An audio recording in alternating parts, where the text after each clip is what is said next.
बचाव के लिए मॉल और मंदिर जाते समय रखें इन बातों का ध्यान। कोरोना वायरस के कारण पिछले कुछ समय से लॉकडाउन चल रहा है, जिस कारण मॉल मंदिर में प्रवेश की अनुमति नहीं थी। अब धीरे धीरे लॉकडाउन में ढील दी जा रही है। अब सरकार ने लॉकडाउन में ढील देते हुए मॉल मंदिर में प्रवेश की अनुमति दे दी है। लॉकडाउन में ढील का मतलब ये नहीं है कि कोरोना वायरस समाप्त हो गया है। इस वायरस से संक्रमण के मामले में लगातार बढ़ोतरी हो रही है, जिस वजह से विशेष सावधानी बरतने की आवश्यकता है। आज हम आपको बताएंगे मॉल और मंदिर जाते समय किन बातों का ध्यान रखना जरूरी है। मास्क पहनना है जरूरी। मॉल और मंदिर जाते समय मास्क पहनना अनिवार्य है।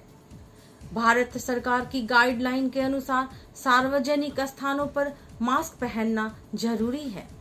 मास्क पहनने से हम खुद को कोरोना वायरस से सुरक्षित रख सकते हैं।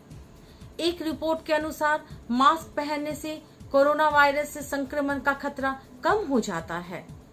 इस समय मॉल और मंदिर जाते समय मास्क अवश्य लगाएं। मास्क पहनकर आप खुद को और दूसरे व्यक्ति को भी सुरक्षित रख सकते हैं। सोशल डिस्टेंसिंग का करें पालन। मॉल और मंदिर में सोशल डिस्टेंसिंग का पालन करना जरूरी है। भारत सरकार की गाइडलाइन के अनुसार सोशल डिस्टेंसिंग का पालन करना अनिवार्य है। सोशल डिस्टेंसिंग का पालन कर हम खुद को सुरक्षित रख सकते हैं। मॉल और मंदिर में लोगों से उचित दूरी बनाकर रखने से आप कोरोना वायरस से संक्रमण से बच सकते हैं। एक शोध के अनुसार सार्वजनिक स्थानों पर उचित दूरी बनाकर आप कोरोना संक्रमण से बच सकते हैं। आरोग्य सेतु ऐप का इस्तेमाल।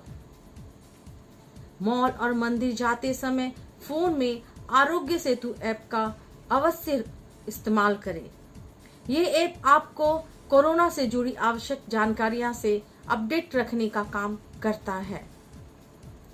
ऑनलाइन करें भुगतान। मॉल में नकद भुगतान करने से बचें। ऑनलाइन भुगतान करने का प्रयास करें।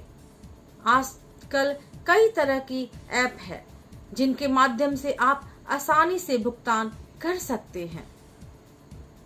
मंदिर में प्रसाद ना ले जाएं। इस समय मंदिर में प्रसाद वितरण पर रोक लगी है। कोरोना के संक्रमण को रोकने के लिए यह फैसला लिया गया है।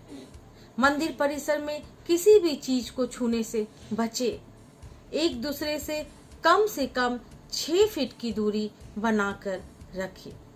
मैं ललिता कुमारी, धन्यवाद।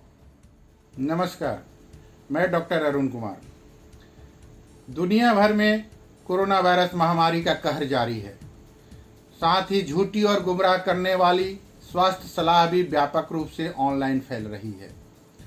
अक्सर ऐसे संदेश साझा होते हैं जिसमें आमतौर तो ठीक सलाह रहती है, लेकिन इसके अतिरिक्त दावे भी मिले होते हैं जो साफ तौर पर गुमराह करने वाले होते हैं और ये नुकसानदेह भी हो सकते हैं। उदाहरण के तौर पर भारत के 2 प्रमुख मेडिकल संस्थानों और एक प्रमुख भारतीय डॉक्टर ने व्हाट्सएप ग्रुप पर बड़े पैमाने में साझा किए गए एक फर्जी संदेश की आलोचना की है, जिनमें उनके नाम पर स्वास्थ्य सलाह दी गई है। इस संदेश में वायरस से बचने के लिए ली जाने वाली सावधानियों की एक लंबी सूची दी गई है। इनमें सामाजिक दूरी का पालन करने, भीड़ भाड़ से बचने और साफ सफाई रखने जैसी कई काम की चीज़ें शामिल है। लेकिन इसमें शाकाहारी बनने की भी सलाह दी गई है। इसमें बेल्ट, अंगूठी या कलाई घड़ी पहनने से भी बचने की बात कही गई है। इनमें से किसी भी उपाय से वायरस से बचने में मदद मिलने का कोई प्रमाण नहीं है। कोविड-19 को लेकर WHO की पोषण संबंधी सलाह में प्रोटीन के साथ फल और सब्जियां लेने की बात कही गई है। फ्लू वैक्सीन से कोविड-19 का जोखिम नहीं बढ़ता है। यह इस वजह से अहम है क्योंकि इसमें एक वास्तविक स्टडी की ओर इशारा किया गया है। फेसबुक पर बड़े पैमाने में साझा किए गए एक पोस्ट में दावा किया गया है कि अगर आपके कभी इन्फ्लुएंजा टीका लगा है तो आपके कोविड-19 की चपेट में आने के ज़्यादा आसार हैं। इस पोस्ट में साक्ष्य के तौर पर यूएस मिलिट्री की एक छापी गई स्टडी के बारे में बताया गया है, लेकिन यह स्टडी अक्टूबर 2019 में छपी थी। उस वक्त तक कोविड-19 की शुरू नहीं हुआ था। साथ ही इसमें इस्तेमाल किए गए आंकड़े 2017-2018 के फ्लू सीजन के हैं। इस बात की कोई साक्ष्य नहीं है कि फ्लू जैब, जो फ्लू की वैक्सीन है, से आपको कोविड-19 के संपर्क में आने का जोखिम बढ़ जाता है। लंबे वक्त तक फेस मास्क पहनना नुकसानदेह नहीं। एक और गुमराह करने वाली आर्टिकल सोशल मीडिया पर साझा किया जा रहा है। इसमें कहा गया है कि लंबे वक्त तक मास्क पहनना सेहत के लिए खतरनाक हो सकता है। आर्टिकल में दावा किया गया था कि ज़्यादा लंबे वक्त तक मास्क पहनकर सांस लेने से कार्बन डाइऑक्साइड सांस के जरिए अंदर जाती है, इससे चक्कर आते हैं और शरीर में ऑक्सीजन की कमी हो जाती है। ऐसे सिफारिश की जाती है कि हर 10 मिनट में मुंह से मास्क हटाना चाहिए। वर्ल्ड हेल्थ ऑर्गेनाइजेशन के विशेषज्ञ ने बताया कि ये दावे सही नहीं हैं।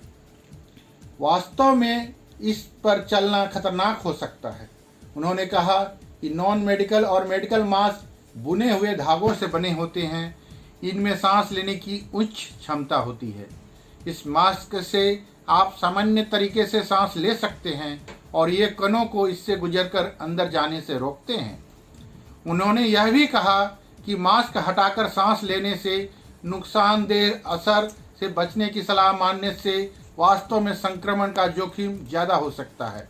ऐसी कुछ स्थितियां हैं जिसमें फेस मास्क पहनने की शायद सलाह ना दी जाए। ये हैं 2 साल से कम उम्र के बच्चे जिनके फेफड़े पूरी तरह से विकसित नहीं हो पाए हैं, और रेस्पिरेटरी बीमारियों वाले लोग जिन्हें सांस लेने में दिक्कत हो सकती है। धूम्रपान से भी वायरस से बचने की मदद नहीं मिलती। यह दावा बार बार आ रहा है कि धूम्रपान करने वाले जरूर चाहते होंगे कि यह दावा सही हो, लेकिन ऐसा है नहीं। इस बात के साक्ष्य नहीं है कि लोग कोविड-19 के कम जोखिम में हैं, लेकिन इस तरह के आर्टिकल भरे पड़े हैं जिनमें कहा गया है कि धूम्रपान करने वालों को कोरोना होने का डर कम है। इसमें कहा गया है कि इस बात से ज़्यादा साक्ष्य हैं कि स्मोकिंग से कोरोना वायरस का जोखिम कम हो सकता है। इसमें कहा गया है कि कई देशों में हुए अध्ययनों की एक समीक्षा से यह पता चलता है कि अस्पताल में भर्ती होने वाले कोविड-19 के मरीजों में धूम्रपान करने वालों की तादाद कम है। इसमें यह भी कहा गया है कि एक्सपर्ट इनके बीच में संबंध ढूंढने की कोशिश कर रहे हैं।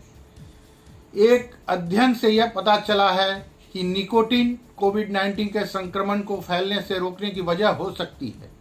निकोटीन पैच और निकोटीन रिप्लेसमेंट थेरेपीज के कोरोना वायरस पर असर को लेकर रिसर्च चल रही है, लेकिन WHO का कहना है कि कोविड-19 के इलाज या इसे रोकने में तंबाकू या निकोटीन के बीच लिंक की पुष्टि करने के लिहाज से अभी पर्याप्त जानकारी नहीं है।